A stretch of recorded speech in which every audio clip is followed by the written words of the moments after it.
नमस्कार, बहुत स्वागत है आप सभी का। मैं हूं आपके साथ चेतन पाठक और आप देख रहे हैं एनएमएफ न्यूज। पिछले दिनों सीरिया में तख्तापलट हुआ, जिसके बाद वहां 50 सालों से चला आ रहा बशर अल असद के परिवार का राज खत्म हो गया और राष्ट्रपति बशर अल असद भागकर रूस जा पहुंचे। लेकिन इस तख्तापलट के बाद सीरिया में जो कुछ हुआ या जो हो रहा है, वो किस तरीके से इजराइल ने वहां हमले किए, इसके बारे में अब खुलकर इजराइल ने माना भी है। तख्तापलट से पहले कैसे इजराइल ने एक बड़े ऑपरेशन को सीरिया में अंजाम दिया, इस बात का खुलासा अब हुआ है और उस ऑपरेशन की जिम्मेदारी भी इजरायली फोर्सेस ने ले ली है। हालांकि इस हमले के लिए पहले से ही आईडीएफ को ही जिम्मेदार माना जा रहा था। रिपोर्ट्स के मुताबिक सेना ने 1 जनवरी को इस ऑपरेशन की जिम्मेदारी ली। अब जहां हमला हुआ वो बताया जा रहा है कि वो फैक्ट्री ईरान की थी और असद के तेहरान के साथ गहरे रिश्ते भी तब थे। बशर अल असद ने ईरान को लेबनान में हिजबुल्लाह को हथियार बनाने और वहां से सप्लाई करने की जमीन तैयार करके दी थी। इसे ही इजराइल ने निशाना बनाया और तबाह कर दिया। आईडीएफ ने सितंबर में इस ऑपरेशन को अंजाम दिया था।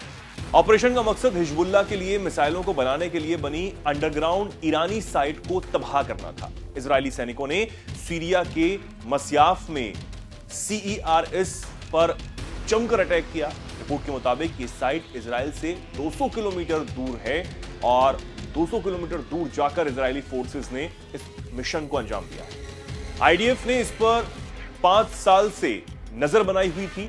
वैसे तो कई बार इसको निशाना बनाया भी गया, लेकिन फिर यह साफ हुआ कि यहां केवल हवाई हमलों से काम नहीं चलेगा। इसके बाद ग्राउंड ऑपरेशंस कर यहां पर तबाही मचाई गई। इससे जुड़ा एक वीडियो सोशल मीडिया पर आईडीएफ की तरफ से ही जारी किया गया है। इजरायली सेना ने इस ऑपरेशन को ऑपरेशन मैनी वेज और स्ट्राइक की लोकेशन को डीप लेयर नाम दिया था, क्योंकि इजरायली सेना के मुताबिक ईरान ने पश्चिमी सीरिया के मस्फिया इलाके में पहाड़ को खोदकर इसे जमीन के अंदर बनाया था, जिसे बनाने की शुरुआत 2017 में की गई थी और 2021 में इसे पूरा कर यहां मिसाइल का प्रोडक्शन भी शुरू कर दिया गया था। इजरायली फोर्सेस ने इस ऑपरेशन से पहले इंटेलिजेंस यूनिट को भी एक्टिव कर दिया था। साथ ही सैनिकों को सुरंग में उतारने की लोकेशन के लिए एक मॉडल तैयार किया गया। इसी के साथ खतरों और सीरिया की सेना से निपटने के लिए भी तैयारी को ध्यान में रखा गया था। सिर्फ 2 घंटे में इस बड़े ऑपरेशन को आईडीएफ की शालजाग यूनिट के 100 कमांडो और यूनिट 669 के 20 कमांडोज ने सुरंग में घुसकर पूरा किया। मिसाइल फैक्ट्री में 300 किलोग्राम विस्फोटक बिछाकर इस मिशन को यहां पर पूरा किया गया। फिर जैसे ही सभी कमांडोज वापस हेलीकॉप्टर में लौटे, तभी सुरंग में बड़ा विस्फोट किया गया, जिसमें ईरान का एक और सपना बिल्कुल चकनाचूर हो गया।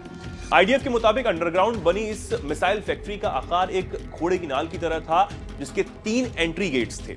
इनमें से एक कच्चा माल ले जाने के काम आता था, दूसरा मिसाइलों को बाहर लाने के लिए था और तीसरा रसद और ऑफिस तक पहुंचने के लिए। इसके 16 कमरे भी थे, जिनमें रॉकेट ईंधन के लिए मिक्सचर मिसाइल बॉडी निर्माण क्षेत्र और पेंट रूम भी शामिल थे। अब इस पूरे जो एरिया को इजरायली फोर्सेस ने पहले अपने कब्जे में लिया और आपको बताया कि 2 घंटे के अंदर, सिर्फ 2 घंटे के अंदर ही इस पूरी मिसाइल फैक्ट्री को तबाह कर दिया गया, नेस्तनाबूद कर दिया गया।